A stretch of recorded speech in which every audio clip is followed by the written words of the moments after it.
ንፋስ አለ፣ ሃይድሮ አለ፣ ጋዝ አለ፣ ኒውክሌር አለ። ብዙ አይነት አማራጮች አሉት። ማብሪያና ማጥፊያውን ማን ነው የሚይዘው? እሱ የጂኦፖለቲክስ ዲፋይን የሚያደርግ ጉዳይ ሆኗል። የኛን ሀገር እንውሰደው 60% በላይ ህዝባችን በጨለማ ውስጥ ይኖራል ስንል እኮ ምን ማለት ነው? የኢነርጂ ጦርነት ነው ያለው ይባላል። ግብጽ 70,000 ሜጋዋት ነው የምታመርተው። 70,000 ሜጋዋት ቬሪ ሂውጅ ነው። የኛ የህዳሴ ግድብ ሲጨመርበት አይደል 10,000 የገባ ነው። we are very late። የህዳሴ ግድብ ምርቃት ላይ አብዛኛው የአፍሪካ ቀንድ ሀገራት መሪዎች የስፒቻቸው ማጠንጠኛው ምን ነበር? እኛም ኢነርጂውን ከዚህ የሚመረተው ነጭ እንፈልገዋለን። የዚህ የኒውክሌር ኃይል ማመንጫ መጀመሩ በጣም በፍጥነት መጨረስ አለብን። ቀጠናውም ላይ የፖለቲካም የኢኮኖሚ ግራቪቲ ለማምጣት ከፈለግን አይ ቲንክ ይሄ በጣም ወሳኙና ትልቁ ጉዳይ ነው ብዬ አምናለሁ።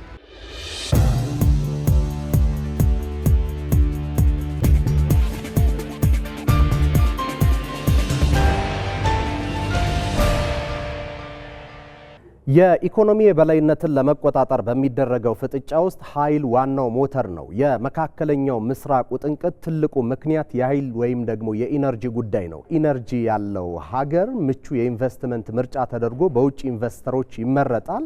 ኃይል ሉዓላዊነትም ጭምር ነው። ጤና ይስጥልኝ የተወደዳችሁና የተከበራችሁ ተመልካቾቻችን፣ ይህ የሀገር ጉዳይ ነው። አንዋር አብራርና ፈወርቅ በደዊ አብረውኛሉ። ፕሮግራማችንን አሁን ጀምረናል።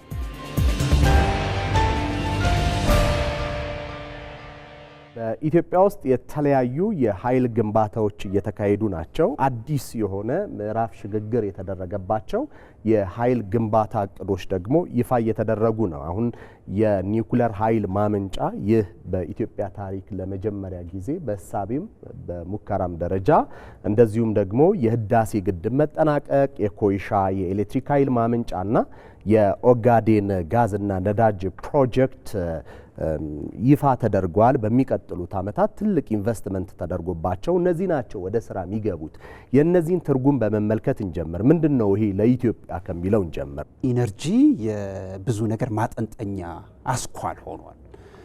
የትኛውም አቅጣጫ፣ የትኛውም ቀጠና ላይ፣ የትኛውም ቦታ ላይ ኢነርጂ የመጀመሪያ ጉዳይ ነው። ለምሳሌ ብዙ የኃይል ማመንጫ ሊኖር ይችላል። ብዙ አይነት የኃይል አማራጮች ሊታሰቡ ይችላሉ። አልቲሜትሊ ግን የማደግ ያለማደግ የመለወጥ ያለመለወጥ እጣ ፈንታ የሚወሰነው በኢነርጂ ነው። ሶ ሀገራት አህጉራት በሁለትም በሶስትም እየተከፈሉ ብዙ ግብግብ ያለው ፉክክሩ ያለው ኢነርጂ ጋር እንደ ሀገር በጣም ብዙ ነገር ነው ስሜት የሚሰጠው ብዬ አስባለሁ። የመጀመሪያውና ቀዳሚው ነገር እንደ ኢትዮጵያ ያሉ ሀገሮች የኢነርጂ ድህነት ያስቸግራቸዋል። ኢነርጂ ፖቨርቲ በጣም አሳሳቢ ነገር ነው እሱ። ሶ ኢነርጂ ፖቨርቲ እንዲሁ እንደ ቀላል የሚታሰብ አይደለም፣ ወይ ደግሞ እንደ ቀላል የሚወሰድ አይደለም። ከዛ በፊት ግን ኢነርጂ የምታመነጭበት መንገድ እና አማራጭ ሁለት አይነት መንገድ እንዲሆን ይመከራል። ኢነርጂ ሚክስ መሆን አለበት፣ ኢነርጂ ዳይቨርሲፋይ መሆን አለበት።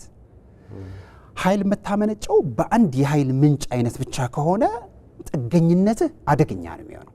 ሶ ሃይድሮ ብዙ አይነት አማራጭ ሊሆን ይችላል። ነገር ግን አብዛኛዎቹን ካስተዋልካቸው ንፋስ አለ፣ ሃይድሮ አለ፣ ጋዝ አለ፣ ኒውክሌር አለ። ብዙ አይነት አማራጮች አሉት። በተቻለ መጠን ሲዝናል በሆኑ የኃይል ማመንጫዎች ላይ ዲፔንደንት መሆን ላለማደግ መወሰን።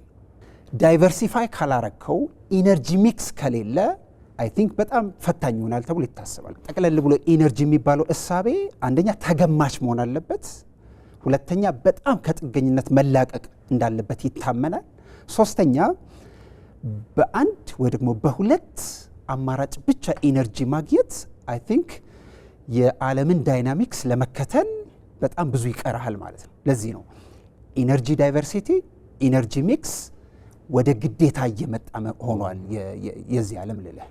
ዓለም አሁን ፖለቲካ ላይ የኢነርጂ ጦርነት ነው ያለው ይባላል። ምንድነው እስቲ በዓለም ፖለቲካ ላይ ያለው ተጽዕኖን ከዛ እንመልከተው፣ እሱን ብታይልን። ኦኬ አይ ቲንክ ኢነርጂን በተቻለ መጠን ዲፋይን ስናደርገው ፋውንዴሽን ኦፍ ኤቭሪቲንግ ነው። ለማንኛውም ነገር መሰረት ነው የሚሆነው። ለምሳሌ አንድ ሀገር ፉድ ሴኩሪቲን እንውሰድ ከተባለ የዛም ፋውንዴሽኑ ኢነርጂ ነው። የኢነርጂ ሱቨርኒቲን ማረጋገጥ ነው የኢነርጂ ሉዓላዊነት የሚባለው ማለት ነው። ብዙ ጊዜ እነ ኦፔክ አባል የሆኑ ሀገራት ወይም ደግሞ እዚህ መካከለኛው ምስራቅ አካባቢ ያሉ የአረብ ሀገራት በምን ይከበራሉ ካልክ በዓለም ላይ በሚሸጡት ኢነርጂ ነው የሚከበሩት። እነ ዩክሬን እነ ራሽያ አካባቢ ጋር በምን ይከበራሉ ካልክ በሚሸጡት ኢነርጂ ነው የሚከበሩት። ለምሳሌ ዩክሬን ውስጥ ያለው የአውሮፓ ግዙፉ የዛፖሪዥያን የሚባለው የኒውክሌር ኃይል ማመንጫ ተቋም አለ። ያ ተቋም የአውሮፓ ኢነርጂ ባክግራውንድ ነው።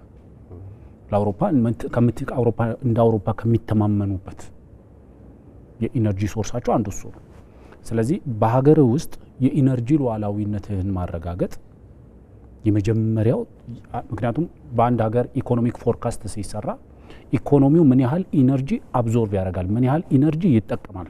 ምክንያቱም አንዳንድ ያው ለምሳሌ ሎክድ የሆኑ ሀገሮች አሉ አይደለም፣ ሌትሳይ እነ ሰሜን ኮሪያ እነ ኢራን የኢኮኖሚ ዳታቸውን በቀላሉ አታገኝም። ስለዚህ ዓለም የኢኮኖሚ ተቋማት የነዚህን ሀገራት የኢኮኖሚ ፎርካስት የሚሰሩት ወይም ደግሞ ያላቸውን የኢኮኖሚ አቅም ካልኩሌት የሚያደርጉት ምን ያህል ኢኮኖሚው ምን ያህል ኢነርጂ ኮንሱም አደረገ፣ ምን ያህል ብረት ኮንሱም አደረገ እየተባለ ነው የሚሰሩ። ስለዚህ ወደ መካከለኛው ምስራቅም ብትሄድ ወደ አውሮፓ ዩክሬን ራሽያም ብትሄድ ሌሎች ሀገሮችም ጋር ብትሄድ ተሰሚነታቸው ተደማጭነታቸው በዓለም እንደ ግሎባል ፖለቲካል ቴብል ላይ ተደማጭነታቸው እንደ ሜጋፎን የሚጠቀሙበት ኢነርጂውን ነው። ስለዚህ አንድ ሀገር የመጀመሪያ ትልቁ አቺቭ ማድረግ ያለበት የኢነርጂ ሉዓላዊነቱን የኢነርጂ ሉዓላዊነቱን ያረጋገጠ ሀገር የኢንቨስተሮች ተመራጭ ሀገር ይሆናል። የኢንቨስተሮች ተመራጭ ሀገር ስትሆን፣ የኢንዱስትሪ ሀገር ስትሆን የስራ እድል ትፈጥራለህ። የስራ እድል ስትፈጥር ደግሞ ዜጎች ሰርተው ገቢ አግኝተው በገቢው ደግሞ የመግዛት አቅማቸው ይጨምራል። ስለዚህ ኢነርጂ ለማንኛውም ነገር ፋውንዴሽን ነው። ስለዚህ እኔ ኢነርጂን በዓለም አቀፍ ደረጃ አሁን ያለውን ኢነርጂን ካልኩሌት ካደረግ the more energy you have በኢንተርናሽናል ፖለቲካል ላንድስኬፑ ላይ ሞር ሼር ይኖርሃል፣ ሞር ተሰሚነት ይኖርሃል። አንተ ለምሳሌ ኢትዮጵያ እንደ ሀገር ካየሃት ለአፍሪካ የኢነርጂ ሀብ ነች ተብሎ ነው የሚታሰበው። የብልጽግና መንግስት ወይም ደግሞ የጠቅላይ ሚኒስትር አብይ አህመድ መንግስት ወደ ስልጣን ከመምጣቱ በፊት ኢኮኖሚያችን በአንድ ባክቦን የቆመ ኢኮኖሚ ነበረ። ያ ኢኮኖሚ በአግሪካልቸር ላይ ብቻ የቆመ ዲፔንደንት የሆነ ኢኮኖሚ ነበረ። ያ አግሪካልቸር ላይ ዲፔንድ ማድረጉ በአንድ ሴክተር ላይ ዲፔንድ ያደረገ ኢኮኖሚ መሆኑ ብቻ ሳይሆን አግሪካልቸሩ ተገማች በሆኑ ነገሮች የተሞላ ነበር። የዝናብ ጥገኛ ነው፣ የበሬ ጫንቃ ጥገኛ ነው። ስለዚህ በዛ አንሰርቴን ፉል ኦፍ አንሰርቴኒቲስ በሆነው ሴክተር ላይ ዲፔንደንት የሆነ ኢኮኖሚ ነበር። ዜን ዳይቨርሲፊኬሽኑ ኢኮኖሚውን በተወሰነ ሪያ ስቴብላይዝ አደረገው። ዜን አግሪካልቸሩን ከበሬ ጫንቃ ማላቀቅና ከዝናብ ጠባቂነት ማላቀቅ ወደ ማይኒንግ መሄድ፣ ወደ ቱሪዝም መሄድ፣ ወደ ኢንዱስትሪ መሄድ፣ ወደ ምናን እያልክ አሰፋኸው። ኢነርጂም ላይ ስትመጣ ትልቁ ፖቴንሻላችን ተብሎ ተደጋግሞ የተነገረ ሃይድሮ ፓወር ግን ጂኦተርማል ፖቴንሻል አለ፣ የዊንድ ፖቴንሻል አለ፣ የሶላር ፖቴንሻል አለ፣ የዩሬኒየም ፖቴንሻል አለ። ስለዚህ ኢነርጂ ሚክስህንም ኢነርጂ ዳይቨርሲቲውንም መጨመር አለብህ። የምታመርተው ኢኮኖሚው አብዞርቭ እንዲያደርግ ብቻ ሳይሆን ለሌሎች ሀገሮች የምንሰጠው የምንሸጠው የምናስተላልፈው ነገር በበዛ ቁጥር ሌሎች ሀገሮች የእኛን ስቴብል መሆንን የህልውናቸው መሰረት ያደርጉታል። ለምሳሌ ቀጠናው ላይ እኛ ለሶማሊያ፣ እኛ ለኤርትራ፣ እኛ ለጅቡቲ፣ እኛ ለሱዳን፣ እኛ ለደቡብ ሱዳን፣ ለኬንያ ኢነርጂ በሰጠናቸው ቁጥር ኢነርጂውን ለማግኘት ሲሉ ኢነርጂው የፈጠረላቸውን ኢንዱስትሪ የፈጠረላቸውን የስራ እድል ስቴብላይዝ ለማድረግ ሲሉ ወደዱትም ጠሉትም ይሄ ሀገር ሰላም መሆን አለበት፣ ይሄ ኢኮኖሚ ሬዚሊየንት መሆን አለበት፣ ስቴብላይዝ መሆን አለበት የሚል አቋም ላይ ይመጣሉ።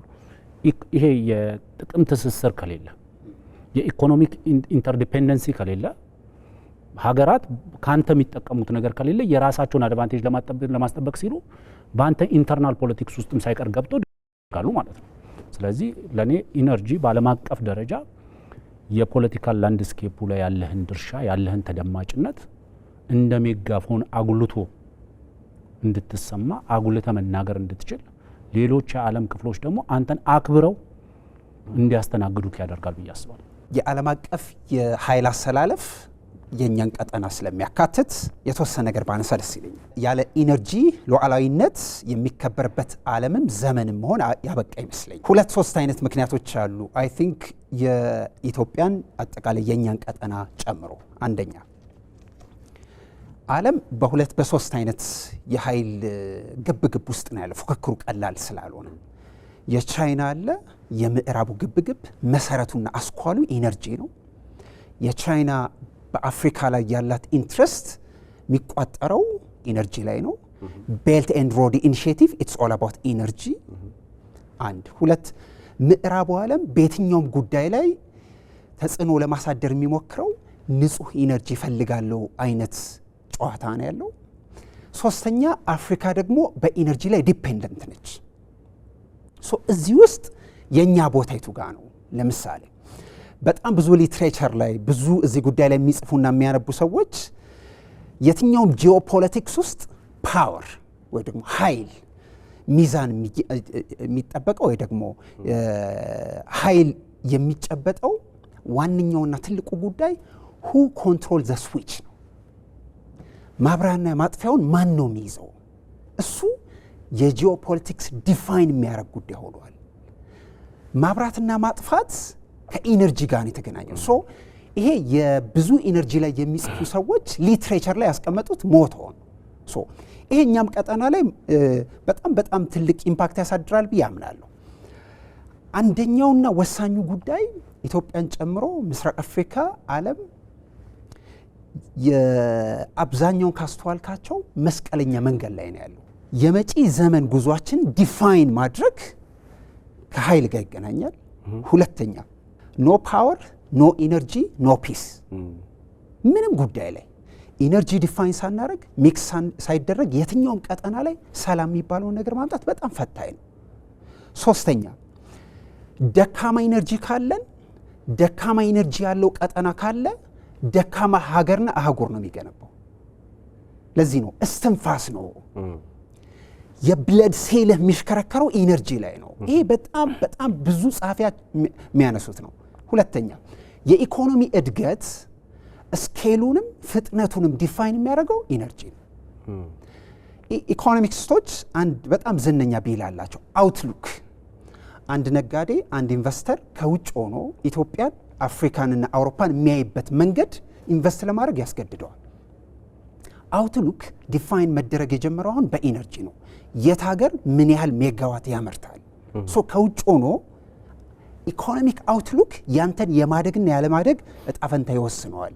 ለዚህ ነው እነዚህ ሁሉ ሲሰበሰቡ ዲፔንደብል የምትሆንበት እርግጠኛ የምትሆንበት አውትሉኩን ኢኮኖሚክ አውትሉክ የሚቀይር ዳይቨርሲፋይድ የሆነ ሚክስድ የሆነ ኢነርጂ ከሌለ ሁ ኮንትሮል ዘ ስዊች ያለህበትንም ሀገር ያለህበትንም ቀጠና ዲፋይን ያደርገዋል። ኢትዮጵያ በዚህ የኢነርጂ ኮምፒቲሽን ላይ ካላት አቅም አንጻር ምን አይነት ሚናዎችን መጫወት ትችላለች? ኢነርጂ በየትኛውም የዓለማችን ዳር ላይ ብትሄድ ሉግም ነው።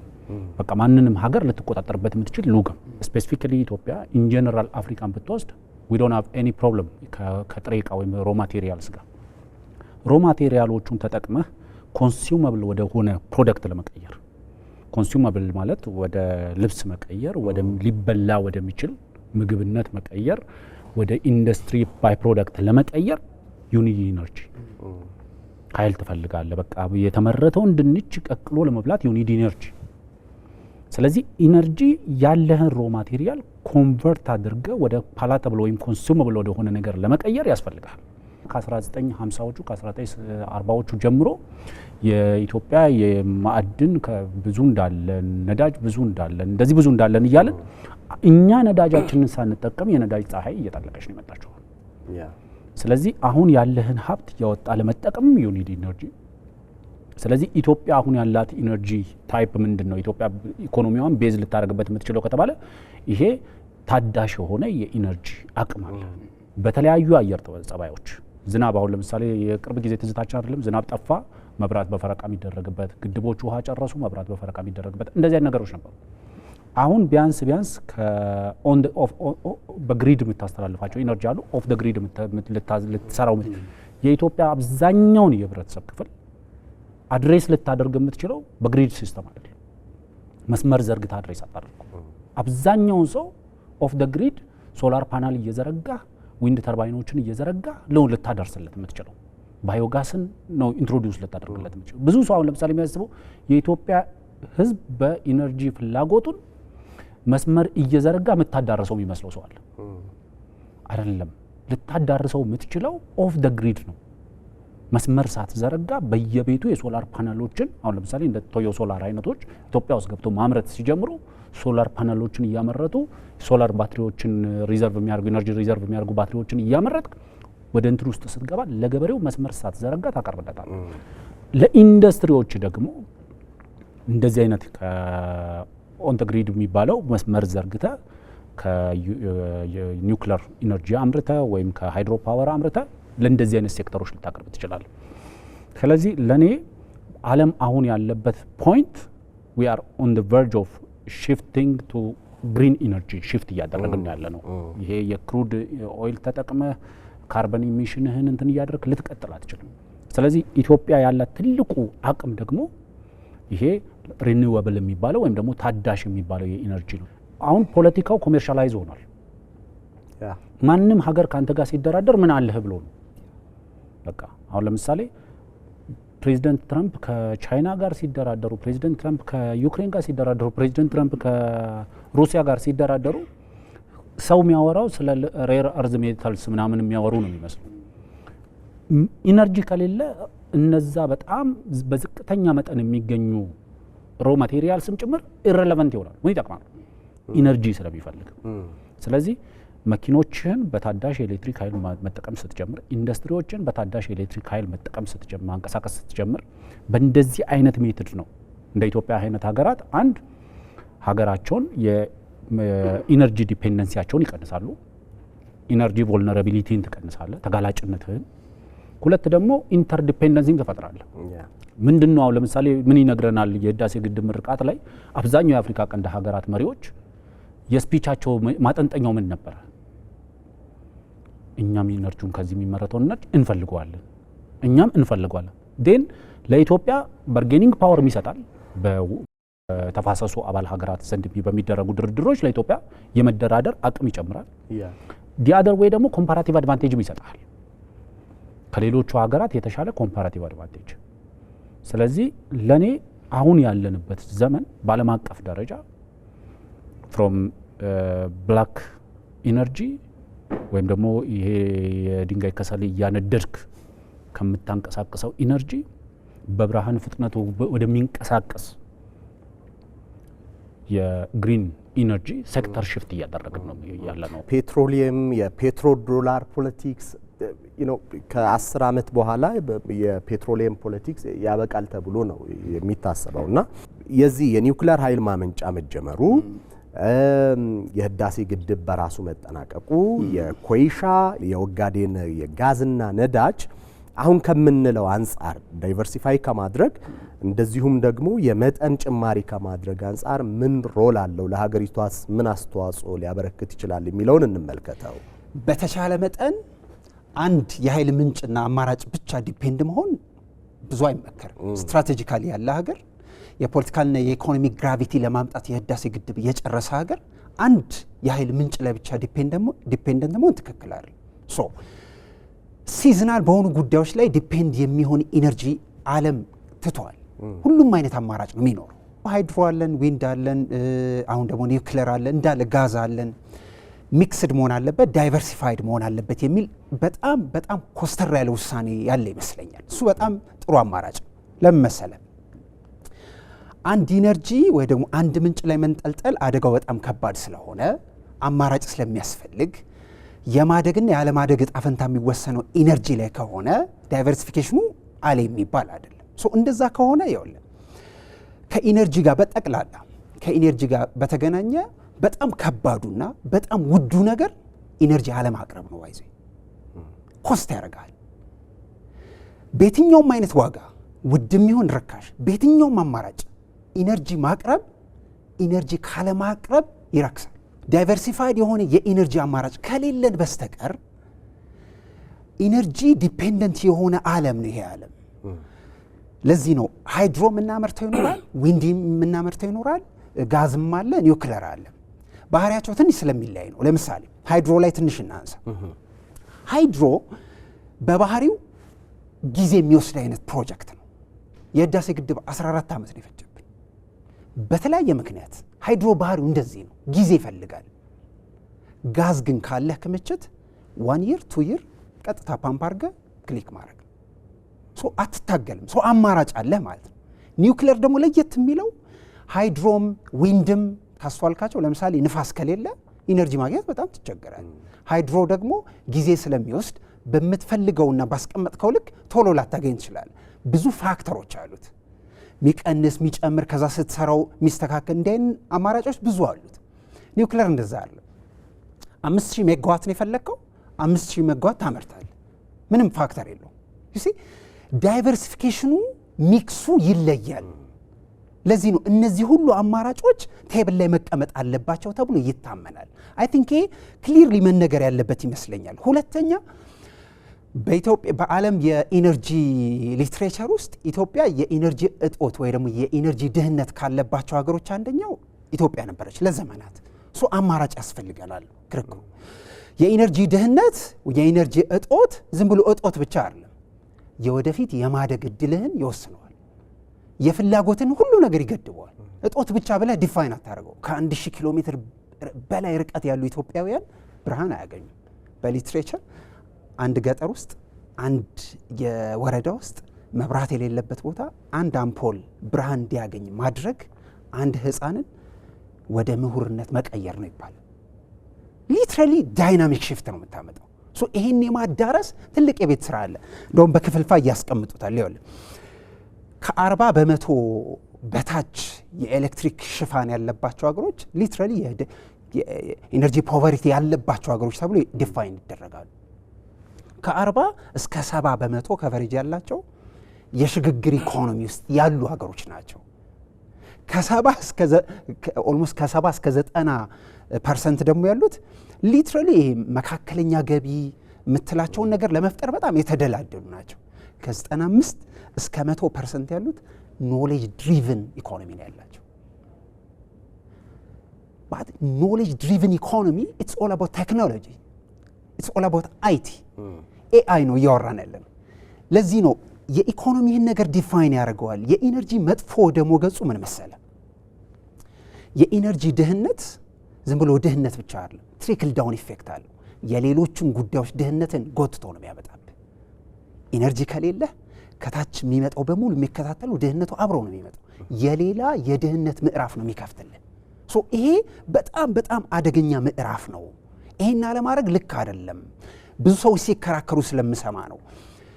አንዳንድ ፕሮጀክቶች ውድ ናቸው፣ አንዳንድ ፕሮጀክቶች አይገቡንም አይነት ክርክር ይሰማል። በጣም እገረማለሁ በዚህ። ለዚህ ነው ኢነርጂ ሚክስ ሁሉም ሰው የሚያስፈልገው። የትኛውም ያደገ ሀገር፣ የትኛውም አውሮፓም ሂድ አሜሪካ ዳይቨርሲፋይድ የሆነ ኢነርጂ የሚፈልገው በአንድ አይነት የኢነርጂ ዲፔንደንሲ ውስጥ አይገባም። እጣ ፈንታው የሚወስኑ እሱ ስለሆነ ነው። ለዚህ ነው እነዚህ ነገሮች አይ ቲንክ በደንብ መታሰብ ያለባቸው ይመስለኛል። ለምሳሌ ግብፅ 70,000 ሜጋዋት ነው የምታመርተው። 70,000 ሜጋዋት ከሁለት ዲፔንደንት የምትሆነው ሃይድሮና ጋዙ ነው የምትጠቀም። ሌላ እንኳን ብዙ አትጠቀምም ተብለ ይነገርላታል። ኦሊኖል ግን ከየትኛውም አማራጭ ስትጠቀም 70,000 ሜጋዋት ቬሪ ሂውጅ ነው። የኛ የህዳሴ ግድብ ሲጨመርበት አይደል 10,000 የገባ ነው። we are very late። እስከዛሬ አምርተን ተጠቅመን በየቤታችን እየተጠቀምን ፋብሪካ ገንብተን ይሄን ሀገር የገነባ ነው በነገራችን ላይ በ5,000 ሜጋዋት ነው። የህዳሴ ግድብ ብቻውን 5,150 ሜጋዋት ነው የሚያመጣው። ስትደምረው 10,000 ሜጋዋት ነው ያለው። ምን ያህል ይጠበቅብናል? ግብጾቹ 70,000 ሜጋዋት ይዘው አይ ዳይቨርሲፋይድ አታርግ። ጥሩ ምሳሌ የሚሆነው የግብጽ ዲፔንደንሲ የነበረው አንደኛው የሚድል ኢስት ቀውስ ሲመጣ ብዙ ጋዝ የሚመጣው በዛ በኩል ነበር። የጋዝ መምጫ መንገዱ ተስተጓጎለ። ግብጽ በፍጥነት ወደ ፈረቃ መብራት ገባች። ይሄ አጭር ጊዜ ታሪክ ነው። ወይስ ዲፔንደንሲህን ዳይቨርሲፋይድ ማድረግ በምን መጠን የማደግ እጣ ፈንታን ይወስነዋል። ይሄን በደንብ መነጋገር ያለብን ይመስለኛል። ባላንጣ በሚባሉ ሀገራት መካከል አንድም ኮምፒቲሽን፣ በሌላ በኩል ደግሞ በኢነርጂው ጉዳይ ላይ የመተባበርና ኮኦፕሬት አድርጎ የመስራት ጉዳዮችን እንመለከታለን። በግጭት ውስጥ እንኳን ኮኦፕሬት ታደርጋለህ፣ እንድትተባበር ያደርጋል። ከዛ በተጨማሪ ደግሞ ኢነርጂ ሉዓላዊነትህን ሶቨርኒቲህን በማስጠበቁ ረገድ ተከብረህ እንድትኖር በማድረጉ ረገድ ደግሞ የራሱ ሚና አበርክቶ ሲጫወት እያየን እንገኛለን። የመካከለኛ ደረጃ የኃይል ተሰላፊ የምንላቸው ሀገራት መነሻቸው ኢነርጂያቸው ነው። አሁን ዳይቨርሲፋይድ አድርገውታል ኢኮኖሚ። በዓለም ፖለቲካ ላይ ደግሞ ትልቅ ሚናን እየተጫወቱ ያሉ ፓወር ፖለቲክሱ ላይ የሌሎችን ሀገራት የጦርነት ውጤትን እስከ መቀየር ድረስ የደረሰ እንቅስቃሴ እያደረጉ ነው። መነሻቸው ኢነርጂ ነው። ያላቸው ሀብት ኢነርጂው ወይም ደግሞ የፔትሮሊየም ላይ የተመሰረተ ኢኮኖሚ ነው። ከዛ መነሻ በማድረግ ዛሬ ገናና ሆኗል። አሁንም ሲግኒፊካንት ሮል የሚጫወተው እሱን ነው ማለት ይሄ የነገ ኢኮኖሚያቸው ነው። የቱሪዝሙ የሌሎች እንቅስቃሴ ይሄንን ነገር ወደኛ እናምጣው። በተለይ ሪጂናል ኢንቴግሬሽንን ከማጠናከር አንጻር ከጅቡቲ ጋር ከሶማሊያ ጋር እዚህ ካሉ ከሳተላይት ስቴቶች ጋር ኢትዮጵያን ከነዚህ ሀገራት ጋር ካላት ግንኙነት፣ ሁለተኛ ደግሞ ሉዓላዊነታችን እንዴት ባለ መልኩ ማስጠበቅ እንችላለን፣ ምንስ አስተዋጽኦ አለው የሚለውን ነገር እንመልከተው። ድንበር የምንጋራቸው አብዛኞቹን ሀገሮች በኤሌክትሪክ ለማስተሳሰር እየተንቀሳቀሰ ነው። በኬንያ በኩል ተሻግረ ታንዛኒያ ደርሰሃል። ኦልሬዲ ወደ ሌሎች ብዙ ጊዜ አሁን ለምሳሌ የተለያዩ ጆርናሎች ኢትዮጵያና ዲአርሲ ብቻ አፍሪካን ፉሊ ኤሌክትሪፋይ ማድረግ ይችላሉ ተብሎ ነው የሚታሰበው። በማንኛውም ይሄ በሪኒዌብል ኢነርጂ ሆል አፍሪካን ሳቲስፋይ ማድረግ የሚችል ኢነርጂ ፕሮዲውስ ሊያደርጉ ይችላሉ ተብሎ ነው የሚታሰበው። ስለዚህ ለእኔ የአፍሪካ አንድነት ድርጅት ሲፈጠር ገና ለመጀመሪያ ጊዜ ሲጠየቁ የነበረው ለምሳሌ ቱ ዘ ዩናይትድ ስቴትስ ኦፍ አፍሪካ ሽፍት እናድርግ ወይስ ግራጁዋሊ እንሂድበት የሚለው ጥያቄ በሁለት ግሩፕ ሆኖ አፍሪካውያን የፖለቲካና የዲፕሎማሲ ጠበብቶች ሲከራከሩ አንደኛው ተመርጦ የመጣንበት መንገድ ምንድን ነው? አይ መጀመሪያ እርስ በርስ በኢኮኖሚ እንተሳሰር፣ ከዛ በኋላ ግራጁዋሊ ወደ ዩናይትድ ስቴትስ ኦፍ አፍሪካን ወደ አንድ ሀገርነት የመቀየሩ ወደፊት ይመጣል የሚል ነበር። ያንን ተቀብለን ላለፉት ከ1963 በኢትዮጵያን ካላንደር ጀምሮ እስከ ዛሬ ድረስ በአፍሪካውያን መካከል የንግድ ትስስር ለመፍጠር የኢኮኖሚ ትስስር ለመፍጠር የሄድነው ርቀት በጣም ትንሽ ነው። አሁን ለምሳሌ አሁን በቅርብ ነው የአፍሪካ ነጻ የንግድ ቀጠና ውስጥ ሁሉ ከተፈረመ ከስንት ዓመታት በኋላ አሁን ገና ነው ኢትዮጵያም በፓርላማው አጸድቃ ምርቶችን ወደ ተለያዩ አፍሪካ ሀገራት መላክ የጀመረችው። ምርቶችን ወደ ሌሎች ሀገራት መላክ ብቻ ሳይሆን በአፍሪካውያን መካከል የኢነርጂ ትስስር መፍጠር፣ የኢነርጂ ፍሰቱን በተለያዩ አፍሪካ ሀገራት መካከል መፍጠር፣ ይሄ ነው በሀገራት መካከል ትስስሩን እያጠናከረ ቦንዴጁን እያጠናከረ መጣው። ለምሳሌ ብዙ ጊዜ ራሳችንን እንጠይቃለን አይደል? ምንድነው የሚያስተሳስረን? እኛና ሶማሊያን፣ እኛና ኬንያን፣ እኛና ሱዳንን፣ ደቡብ ሱዳንን ለምሳሌ ሪፋይነሪ ኢትዮጵያ ውስጥ ሲኖር ደቡብ ሱዳን ነዳጅ ታመርታለች።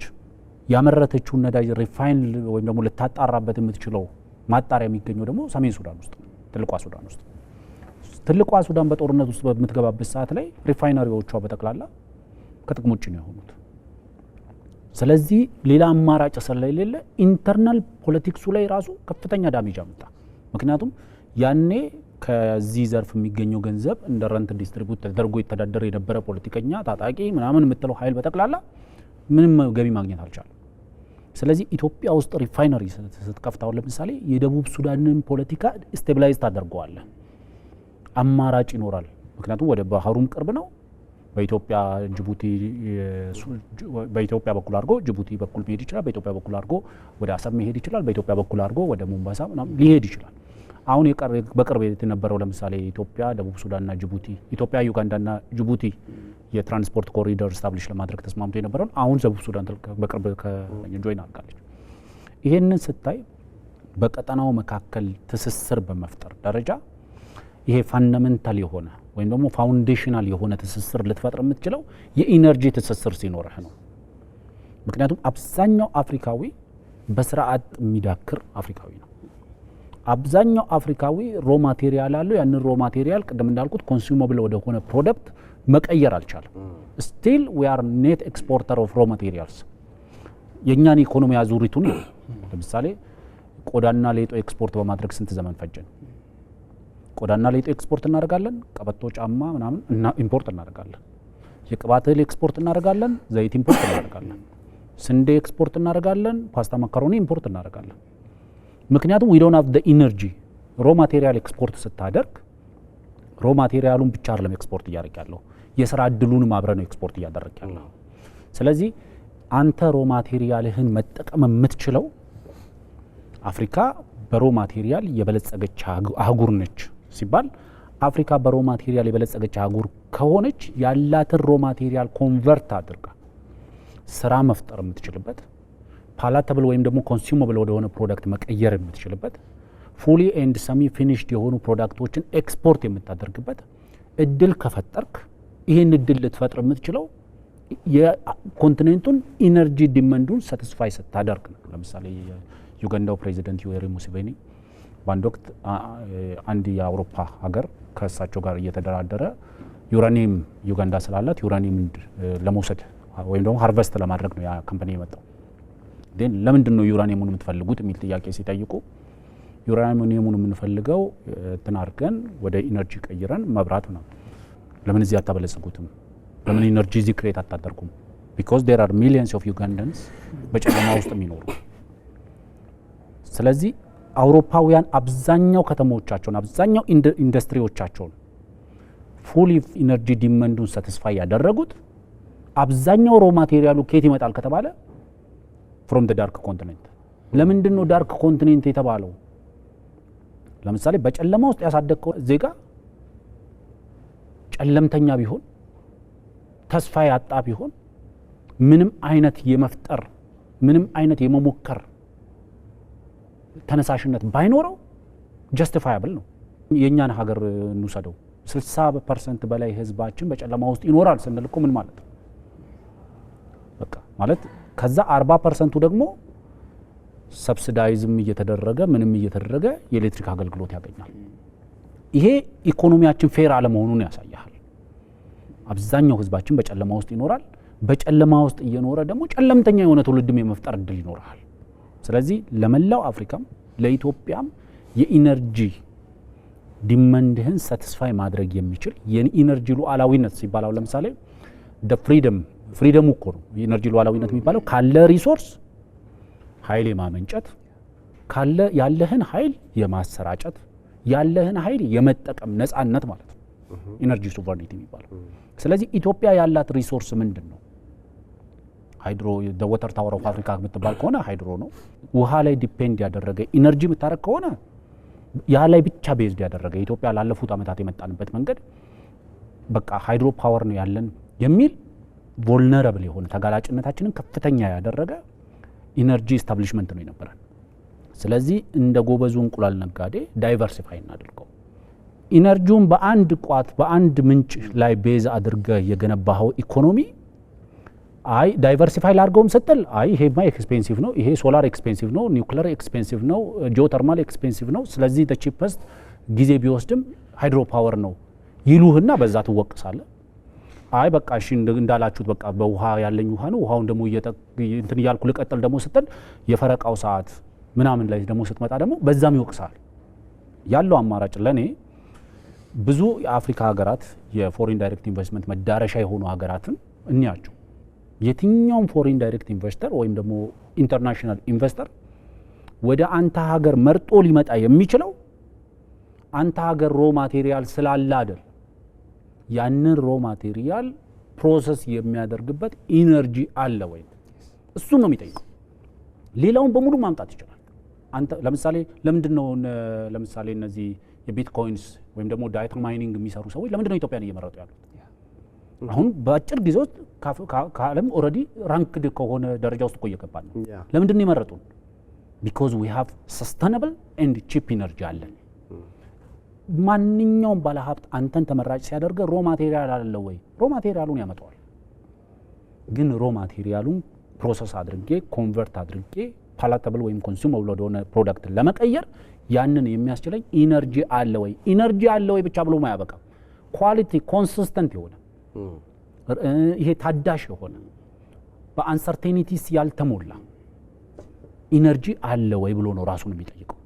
ስለዚህ ለኢትዮጵያም ሆነ ለአፍሪካውያን the only way out አሁን ካለንበት ድህነት ለመውጣት ብቸኛው አማራጭ የኢነርጂ ዲማንድህን ሳቲስፋይ ማድረግ ነው። በምን ላይ መሰረት አድርገህ ሪኒዌብል በሆነ ብዬ ነው የማስበው። ኢነርጂ ዳይቨርሲፊኬሽኑ እዛ ፕሮሰስ ውስጥ ገብተናል። ይሄ ደግሞ ይዞት የሚመጣው የራሱ የሆነ ትልቅ አቺቭመንት አለ። አልፎም ደግሞ አፍሪካን ኮኔክት በማድረግ ይሰፋል ማለት የምታቆመው አይደለም። ከዚህ አንጻር ምን አይነት አስተዋጽኦ ይኖረዋል የሚለውን እንመልከትና እናጠቃለሁ። የኢትዮጵያ የኢኮኖሚ እድገት ፎርካስት የተደረገው የዓለም የኢኮኖሚ ዳይናሚክስ እኛ ወደ ተለያዩ ሀገሮች አሁንም የኤሌክትሪክ ኤክስፖርት እያደረግን ስለሆነ ዳይቨርሲፋይድ የሆኑትን ኢነርጂ የሚያመጡልንን ጋዝንም፣ ኒውክለርንም፣ ዊንድንም፣ ሃይድሮንም በጣም በፍጥነት መጨረስ አለብን። ቀጠናውም ላይ የፖለቲካም የኢኮኖሚ ግራቪቲ ለማምጣት ከፈለግን አይ ቲንክ ይሄ በጣም ወሳኙና ትልቁ ጉዳይ ነው ብዬ አምናለሁ። ምርት ፈጠርን፣ ኤክሰስ ወይ ደግሞ ሰርፕለስ ፕሮዳክት መጣ፣ ኤክስፖርት መደረግ ደግሞ አለበት። ኤክስፖርት ማድረጊያው መንገድ ወደብ ከሌለ ጀስት ኢት ዳዝ ሜክ ኤኒ ሴንስ። ይህን ሁሉ የምናደርገው ሪኒዌብል ኢነርጂ ወይ ደግሞ ታዳሽ ኃይል ለመስራት እንደ ግሪን ሌጋሲ አይነት መንገድ በጣም ወሳኝ ስትራቴጂ ተደርጎ ይታሰባል ብዬ አምናለሁ። ስለዚህ እነዚህን ሁሉ ስታስተሳስራቸው እንደ ሀገር ሁሉንም ዶቶች ከኢነርጂ ጋር የሚሄደው ሌላ ቦታ አይመጣም።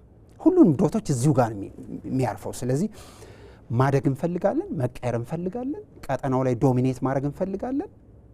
ልክ የህዳሴ ግድብ ስትጨርስ ባርጌኒንግ ፓወር ይለያል። ፕሮጀክት ጨርሰ ስትደራደርና ሳትጨርስ ስትደራደር ይለያል። እነዚህን ኢነርጂዎች በፍጥነት ካልመጣን አይ ቲንክ የኢኮኖሚ እድገት ፍጥነቱን መቆጣጠር በጣም ከባድ ነው። እነሱን አብሮ ማሰብ ያስፈልጋል። ዲፔንደብል የሆነ የምንተማመንበት ዳይቨርሲፋይድ የሆነ ኢነርጂ ግን ኢትስ ኤ መስት። ጂኦፖለቲክሱ ላይ ኢንፍሉዌንስ ማሳደር የምንፈልግ ከሆነ ጂኦፖለቲክሱን መቆጣጠር የምንፈልግ ከሆነ ማብሪያና ማጥፊያው መያዝ አለብን። አንድ ሁለት ጂኦፖለቲክሱንም ኢምፖርቱንም ኤክስፖርቱንም እድገቱንም አለማደጉንም ወሳኙ ገዢው መሬት የኢትዮጵያ መሬት ነው። ይሄን መጠቀም ትልቁ መውጫ ቀዳዳ። እጅግ በጣም አድርጌ አመሰግናለሁ። ሁለታችሁ አመሰግናለሁ። ተመልካቾቻችን የዛሬው የሀገር ጉዳይ ፕሮግራማችን ይህንን ይመስል ነበረ። አብራችሁን ስለቆያችሁ እጅግ በጣም አድርገን እናመሰግናለን። በያላችሁበት ሰናይ ጊዜ ይሁንላችሁ።